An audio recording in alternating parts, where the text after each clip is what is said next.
안녕하십니까, 이지TV 이윤범입니다. 구독 달팽이 부동산 김석준 소장입니다. 네, 요즘에 눈이 굉장히 많이 왔습니다. 아, 오늘 병원 갔다 오는데 엄청 춥습니다. 기온도 지금 많이 떨어져 있고 이럴 때일수록 또 저희도 움츠리지 않고 또 새로운 소식을 전하려고 카메라 앞에 섰고요. 저희의 이 열정처럼 이 방송을 보시는 분들도 한 번씩 이제 구독과 좋아요 좀 부탁을 드리겠습니다. 네. 특별히 어제 반도체 소식이 굉장히 많이 나왔어요. 그리고 어제 뒤에도 이제 말씀을 드리겠지만은 삼성 주식이 52주 신고가를 어제 74,800원을 뚫었죠. 그래서 반도체 소식은 지금 굉장히 날씨는 춥지만 반도체 소식은 뜨겁습니다. 자, 이제 날씨는 춥지만 이제 뜨거운 반도체 소식을 오늘 전할 건데요. 오늘 주제가 저희가 항상 얘기를 했었어요. 그렇죠. 엔비디아의 HBM3를 뭐 공급을 한다 만다 뭐 콜테스트를 통과를 하네 마네 이런 얘기를 했는데 주제는 명확하게 공급한다 이렇게 정하셨어요. 늘 그랬듯이 삼성전자는 뭐 NC, ND 뭐 그냥 그렇지도 않고 저렇지도 않고 대답을 안 하니까 우리는 알 수가 없는 거죠. 그냥 기업의 뭐 비밀이라 그러지만은 그냥 그래도 어느 구석에서 이렇게 소식이 흘러나오는데 결국 엔비디아의 HBM3, HBM의 4세대입니다. 4세대가 공급을 하기로 했답니다. 자, 컴퓨터화면 내용을 보면 쭉쭉 한번 내려보시죠. 뭐 요렇게 이제 됩니다. 밑에 보시죠. 삼성전자 내부 사정에 밝은 관계자는 그 점 한번 읽어주시죠. 삼성전자 내부 사정에 밝은 관계자는 최근 엔비디아가 삼성전자와 HBM3 칩 공급에 대한 내부 승인을 완료했다면서 삼성전자는 이르면 연내 양산을 시작해 내년 초 정식 공급을 시작할 예정이라고 말했다. 여기에 HBM3에 대해서 여러가지 뭐 일들이 나오는데 댓글에 오는 것도 하나 보니까 콜셋 테스트를 9월쯤인가 이렇게 신청을 했는데 그 신청을 하자마자 거절을 당했었대요. 왜 그러냐면 수율이 안 나와서 100개를 만들면 그래도 적어도 8, 90개가 이 양품이 나와야 되는데 분량이 너무 많아서 거절을 받았다 그러더라고요. 그래서 그 밑에 삼성전자도 한번 읽어보시죠. 삼성전자는 엔비디아의 HBM3 공급을 위해 힘을 쏟아왔다. 시장에서는 삼성전자가 엔비디아의 HBM3 공급이 초읽기에 들어갔다고 점쳐왔다. 하지만 엔비디아의 삼성전자에 대한 공급 인증이나 본 계약 여부는 오리무중이었다. 지난 9월달부터 이제 한국경제에서부터 뭐 단독 이렇게 해가지고 뭐 9월달에 뭐 통과를 했다, 뭐 4분기 뭐 정도에 뭐 납품을 한다 이런 얘기가 수도 없이 나왔고 우리 방송에서도 굉장히 말을 많이 했었거든요. 그런데 삼성에서 관계자가 정확하게 공식적으로 찝어주지 않으니까 아직까지도 우리가 감을 잡는 거지 사실은 잘 모르거든요. 그런데 전체적인 흘러가는 걸 봐서는 콜세트 테스트에 통과를 했고 납품 계약도 됐답니다. 그렇다고 해서 계약서를 보여주지는 않겠죠. 그리고 한번 조금만 내려보시죠. 요게 이제 삼성전자에서 요 가운데 보면 삼성 HBM3 아이스볼트예요. 그리고 이제 그 HBM3E가 있거든요. 그거는 우샤인 볼트처럼 샤인 볼트로 했죠. 그건 아마 내년에 되죠. 근데 요게 이제 공급이 되는 거죠. 아이스볼트. 예. 또 밑에 한번 보시죠. 엔비디아 고담 한번 읽어주시죠. 관련 업계에 따르면 엔비디아는 HBM 수요가 폭증하는 상황에서 SK 하이닉스의 HBM3 독점 납품에 원활한 공급이 어려울 수 있고 거래처 다변화 차원에서 삼성전자와 거래 필요성이 대두된 바 있다. 그 밑에도요. 윤주호 어브렐라 리서치 대표이사는 삼성전자의 실적 역시 내년 바닥을 찍고 정상 궤도에 오를 것으로 예상되는 가운데 엔비디아와의 HBM 거래 승인까지 일단락되면서 실적 고공행진에 날개를 달게 됐다고 평가했다. 엔비디아가 인공지능 반도체에 들어가는 GPU에 저기 이제 HBM이 들어가거든요. 오직 SK 하이닉스만 거기다 HBM을 납품을 했거든요. 근데 제가 지금 언제도 한번 말씀을 드렸지만 반 엔비디아파가 만들어진 거예요. 거기에 이제 대장이 누구냐면 AMD, 뭐 구글, 마이크로소프트, 뭐 테슬라 이런 반 엔비디아 파가 있거든요. 거기서 벌써 삼성의 HBM을 갖다가 뭐 MI3000이라든가 이런 것들을 또 GPU를 만들고 있거든요. 그러니까 엔비디아 입장에서는 가만히 내버려두면 이 삼성이라는 메모리 반도체 세계 1위를 그냥 내버려 뒀다가는 그게 반대파에 완전 쓸려가 버리면은 자기네 시장 점유율을 잃게 되죠. 제가 궁금한 게 있는데 그럼 엔비디아가 지금 일단 한 개 회사고 방금 말씀하신 이제 뭐 구글이나 뭐 AMD나 뭐 마이크로소프트나 테슬라가 세계적으로 굉장히 굵직한 회사잖아요. 엔비디아 대 반 엔비디아. 그 점유율 자체가 어떻게 돼요?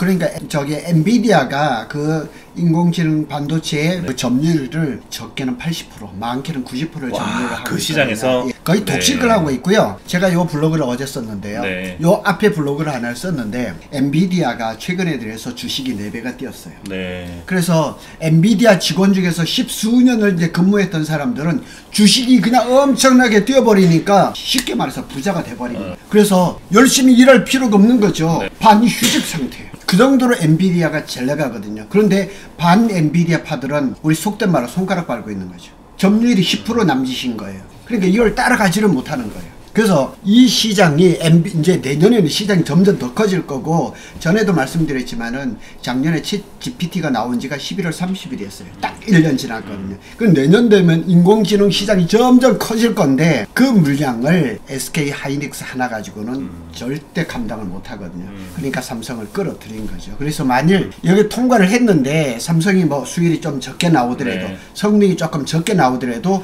최소 수치로 해서 통과를 했거든요. 그 대신 그 사이에 이제 시간이 있으니까 삼성이 성능을 끌어올리고 수위를 높이겠죠. 근데 그런 일들이 이렇게 된 거죠. 어쨌든 이제 SK에서 몇 프로를 공급을 받고 삼성에서 몇 프로를 받겠다. 아직 여기까지는 모르는 그렇죠. 거네요. 예. 그 이제 그 저 다운표 있는데 거기도 한번 얘기해 보시죠. 이와 관련된 질의에 삼성전자는 아무런 답변을 내놓지 않았다. 예, 항상 그렇습니다. 삼성전자는 실적에 대해서 아니면 우리가 뭐 3나노, 뭐 GAA 3나노 이런 거에 대해서 질문을 해도 절대 그런 답을 안 내놓습니다. 그런데 조금 특이해요. 만일 저게 사실이 아니고 팩트가 아니었다 그러면 그런 사실 없다, 뭐 그런 거 없다 이렇게 나와야 되는데 답이 없거든요. 아, 그렇게는 또 대답을 잘 하나요? 아, 그렇죠. 이 뉘앙스가 다른 거죠. 네. 그렇게 해서 저는 어떻게 보냐면은 부정이 아니라 긍정으로 보는 거죠. 긍정의 의미의 묵묵부답. 그렇죠. 예. 그리고 이제 그 좀 밑에 한번 보시죠. 이 엔비디아가 네. 제가 이렇게 멘트를 써놓은 거거든요. 그래서 엔비디아의 퀄테스트를 다 이제 막 거의 다 끝났어요. 이제는 납품 계약도 됐다고 하고 이제 내년 초에 납품만 되면 되거든요. 그런데 저게 가격이 일반 D램보다 6에서 7배가 비싸죠.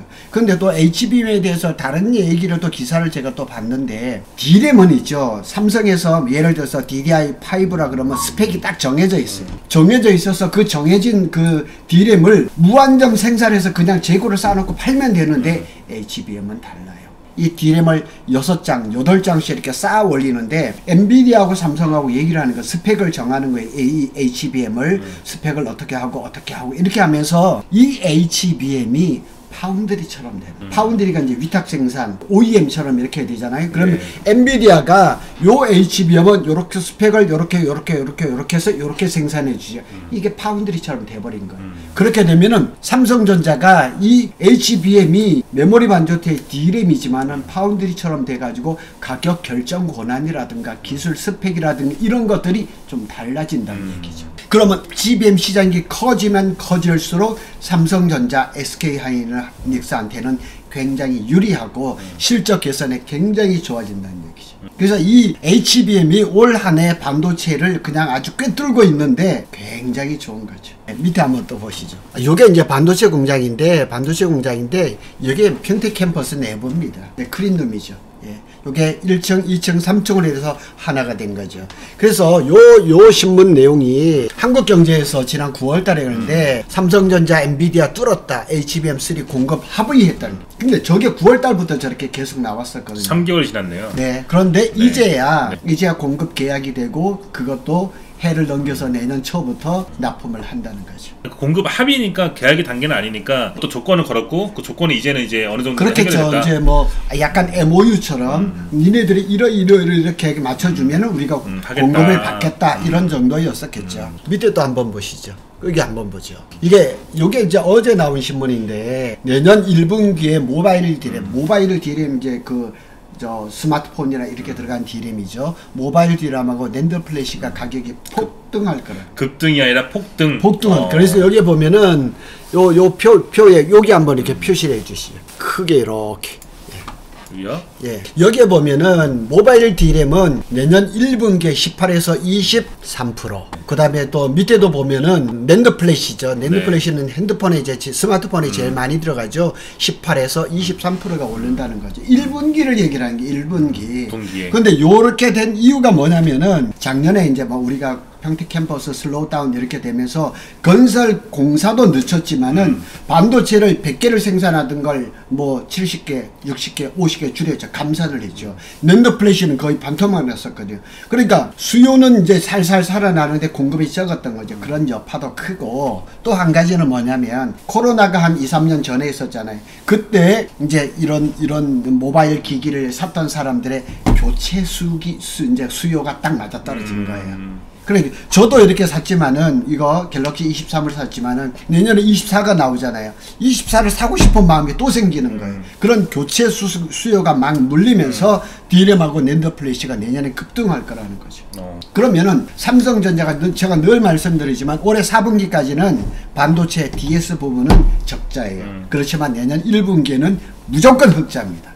뻔합니다. 이런 것들이 지금 이렇게 내리고 우리가 요 트랜스포스 한번 읽어주시죠. 19일 시장 조사기관 트렌드포스는 내년 1분기에는 모바일 D램과 낸드 플래시 가격이 18에서 23% 상승할 것이란 전망이 담긴 보고서를 내놨다. 그 밑에 줄이요? 밑에도 트렌드포스는 계절적 요인으로 18에서 23% 상승을 예상한다며 급등세는 패닉 구매가 이루어질 경우에는 더욱 증폭될 수 있다고 내다봤다. 이 예상이 굉장히 긍정적이죠. 근데요, 매년 1월하고 2월 저기 1분기 초입에는요 반도체가 수출이 적었거든요. 그런데 여기는 보면은 충동적인 구매가 만약에 패닉 구매가 일어나면은 가격은 뭐 걷잡을 수 없이 높아질 거라는 거죠. 우리가 며칠 전에 한번 이거 올렸었죠. 네. 그 밑에 역대급 호황, D램이 역대급 호황이 올 거라고 얘기를 했었잖아요. 네. 그래서 어떤 데 보면 뭐 시장이 48%, 심지어 뭐 80%, HBM 같은 시장이 80%가 확대될 거라고 얘기를 하죠.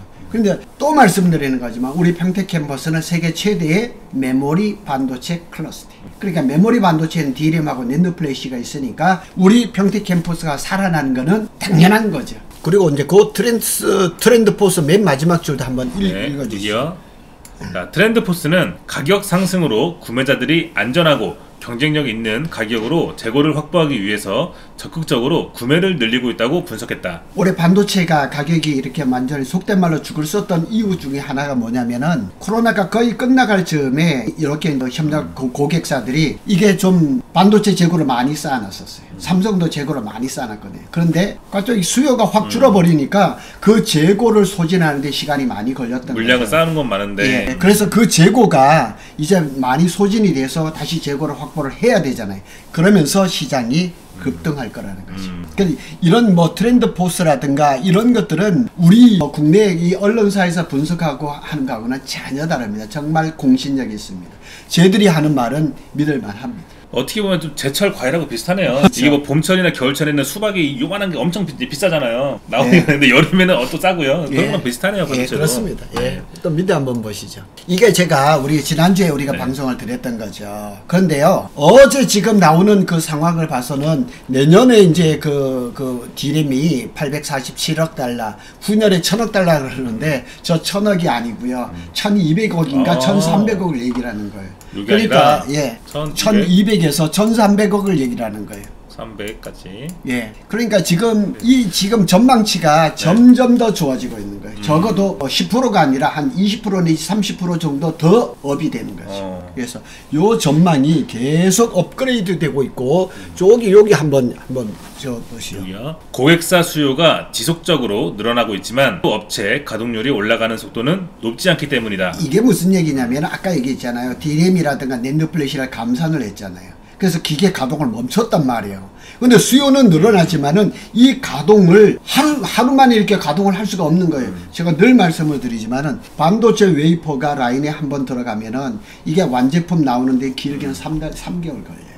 그러니까 지금 수요가 고객사에서 이제 막 수주가 막 들어온다 해도 지금 돌린다 해도 3개월 뒤에 제품을 받으니까 갑자기 제품을 라인을 돌린다고 해서 많이 만들 수가 없는 거예요. 이런 복합적인 요인들이 막 이렇게 겹치면서 반도체 가격이 올라가는 거죠. 또 밑에 한번 보시죠. 자, 이게 어제 그래프입니다. 그래서 삼성이 정말 뭐 7만 전자라고 얘기했잖아요. 그래서 7만 전자를 읽다가 다시 6만 원대로 내려갔다가 막 그냥 이렇게 막 엄청 그랬겠죠. 근데 어제 52주 신고가 경신을 했습니다. 54,800원. 오늘 아침에 제가 오기 전에 딱 보니 54,600원. 이렇게 약간씩 왔다 갔다 해요. 지난밤에 미국 증시가 좀 떨어졌거든요. 그런데 아까 방송을 들으니까 우리나라 코스닥은 반등을 다시 했어요. 떨어졌다가 다시 올라갔거든요. 반도체는요 6개월을 선행합니다. 그러니까 6개월 뒤에 반도체가 좋을 거라는 거죠. 그걸 미리 벌써 이렇게 반영을 한 선반영. 거죠. 네, 선반영을 하는 겁니다. 그래서 저는 뭐 주식 전문가가 아닙니다. 주식을 팔려고 하는 건 아니고 우리 반도체가 특히 우리 메모리 반도체가 6개월 뒤에 적어도 내년 1분기에는 완전히 회복할 거라는 거. 그게 완전히 이렇게 지표로 다 나타나고 있다는 거죠. 그 밑에 빨간 거 한번 읽어주시죠. 요 밑에요. 예. 국내 경쟁사가 독점하고 있던 고대역폭 메모리 HBM 시장에 삼성전자 진입이 예상된다며 삼성전자의 HBM을 둘러싼 우려는 점차 완화될 것이라고 했다. 예, 지금 뭐 올해 한 해 동안 HBM 고대역폭 메모리를 SK 하이닉스한테 완전히 그냥 뺏기고 자존심도 다 그냥 막 짓밟히고 실적도 안 좋았는데 이제 엔비디아를 제일 큰 시장이잖아요. 큰 시장을 이제 퀄테스트를 통과를 하고 또 납품이 예정이 되니까 이제 불안 요소가 다 없어진 거죠. 주식 시장은 이미 다 꿰뚫고 있는 거죠. 예, 그러니까 주식이 반영이 되는 거죠. 그래서 목표가가 보면은 뭐 저기 골드만삭스 같은 경우는 93,000원, 95,000원까지 예상하고 있는 거죠. 그리고 삼성전자하고 SK 하이닉스도 이제 막 신고가를 지금 할 건데요. 특히나 더 우리가 늘 아는 반도체 소재 부품 장비 소부장 그거는 지금 주식이 장난 아닙니다.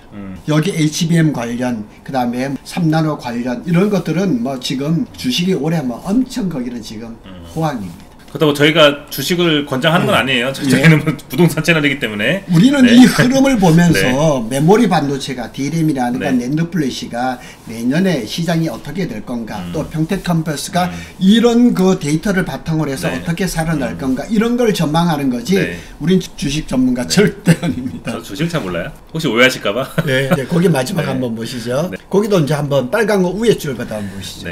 한동희 SK증권연구원은 내년 HBM 시장 진입 본격화, 메모리 업황의 우상향 방향성, 중장기 거시경제 회복 기대를 고려하면 삼성전자의 주가는 저평가 매력이 부각된다고 평가했다. 아까 제가 라디오 들으면서 왔는데요. 지난달에 비해서 이번 달에 그 수출이 많이 됐대요. 그냥 반도체가 얼마 정도 늘었냐면 19점 몇 프로인가 수출이 늘었대요. 우리나라 수출의 거의 20%를 반도체가 잡고 있거든요. 대만은요. 대만 수출의 43%가 반도체입니다. 43%나? 예. 근데 대만은 또 무슨 문제가 있냐면은 20 며칠 뒤에 그 총통 선거가 있거든요. 근데 여당이 이제 집권을 하면 다행인데 야당은 중국파거든요. 그래서 야당이 만일 집권을 하게 되면은 반도체 산업이 조금 흔들릴 수가 있어요. 거기도 또 정치적인 부분이 많이 들어있구나. 그런데 우리는 이제 그 삼성이 최대 업체인 엔비디아의 그 HBM 시장을 뚫었죠. 그리고 또 메모리 시장이 또 좋아지죠.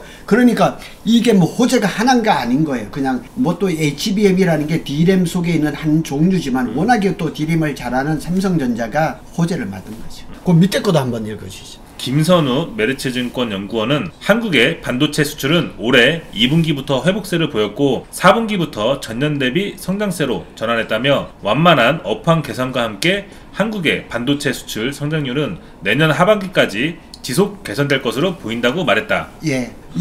수출이 반도체 수출이 지표가 계속 좋아졌던 건 사실이에요. 그런데 이제 3분기, 4분기 들으면서 굉장히 더 높아졌고 오늘 또 통계 나온 거 보니까 굉장히 긍정적이고 내년은 위에 우리가 도표에서도 보여드렸지만 슈퍼 사이클이 아니라 아니면 울트라 사이클이 될 가능성이 높습니다. 그러면은 이제 슈퍼 사이클이 되면은 이게 반짝하고 끝나는 게 아니에요. 적어도 25년 아니면 26년 그때까지 이어진다는 거죠. 내년 봄부터 이제 1분기부터 네. 어떻게 보면 이제 반도체의 봄이 온다. 예, 반도체의 봄은 오고요. 또 제가 그 단톡방에 올리지는 않았지만은 그 금리에 대해서도 미국 금리 인하가 거의 확실시 되니까 우리나라는 선제적으로 대처를 해야 된다. 그렇게 되면은 내년 1분기 그때쯤 되면은 금리 인하에 대한 다시 올리지는 않을 거니까 금리가 떨어지고 반도체 살아나면은 고독신도인이 살아나죠. 그래서 미국이 그렇게 선제적으로 금리를 내리면 우리는 안 내릴 수가 없는 거죠.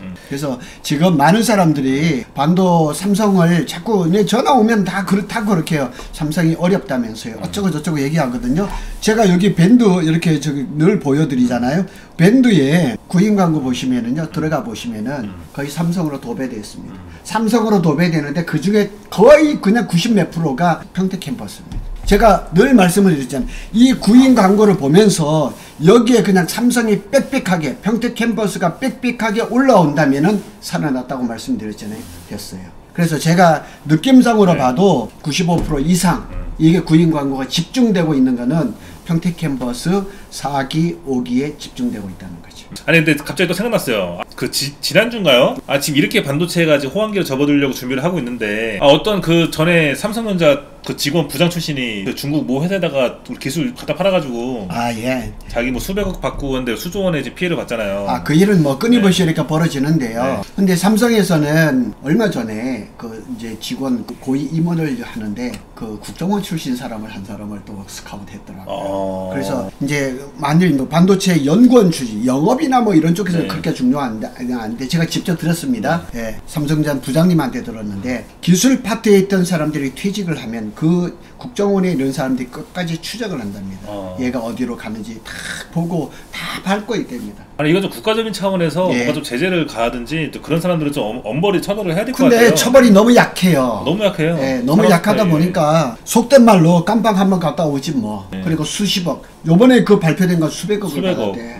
그러니까 수십 명이 같이 갔더라고요. 이적했더라고요. 좀 이제 그런 뉴스를 볼 때마다 많이 안타깝고 그런 게 좀 있고 이제라도 좀 이제 큰 이슈가 됐으니까 근데 이제 국가적인 차원에서 좀 제재를 가했으면 좋겠습니다. 올해 이제 거의 이제 한 주간 한 열흘 정도 남았는데요. 반도체 소식은 굉장히 잘 가고요. 그렇다고 미국에서 그 금리를 동결을 하고 인하 소식이 나오니까 전부 산타레일 주식이 지금 잘 나가고 있잖아요. 그래서 저는 전체적으로 봐서는 우리 평택이 구독신도시 부동산이 살기 위해서는 삼성이 살아야 되는데 잘 가고 있다고 봅니다. 알겠습니다. 그리고 또 갑자기 또 입안을 또 해야 될 것 같은데요. 아니 요즘 저희가 가재지구나 이제 뭐 이런 브레인시티나 이제 고덕 외 지역을 많이 이렇게 홍보를 하고 있고 저희가 이제 주제로 지금 시기에는 또 이쪽도 봐라 저희가 이렇게 하니까 댓글에 좀 이렇게 안 좋게 보시는 분들도 많이 계세요. 근데 요거에 대해서 저희가 좀 어떻게 보면 한마디로 좀 해야 될 것 같아요. 쌍용 플래티넘을 우리 설명을 하면서 그 주변에 이제 개발하려고 지금 사람들이 굉장히 준비하고 있거든요. 그런 것도 좀 한번 더불어 말씀을 드리는 것도 괜찮을 것 같아요. 그리고 일단 그쪽 보시는 분들이 지금 시기상 저희가 고덕이나 지제에 막 며칠씩 가지고 있는 사람들도 막 추가 매수하시는 분들이나 이렇게 보는 거지 굳이 뭐 내가 당연히 뭐 고덕 지제 좋은 거 모르는 사람이 누가 있어요. 근데 이게 순차적으로 그 시기라는 게 있고 내 그 자금 흐름, 자금 계획 뭐 그런 거에 따라서 다 이게 반영이 되는 거기 때문에 그런 쪽으로도 보셔야 돼요. 너무 이렇게 한쪽으로만 치우시면은 안 된다. 뭐 그런 말씀을 드리고 싶은 거죠. 저한테 상담하러 오시는 분들은 여기 빌라를 사고 여기 땅을 사고 뭐 이렇게 막 그냥 포트폴리오가 아주 그냥 복잡해요. 그런데 돈 되는 거 딱 하나밖에 없더라고요. 아파트.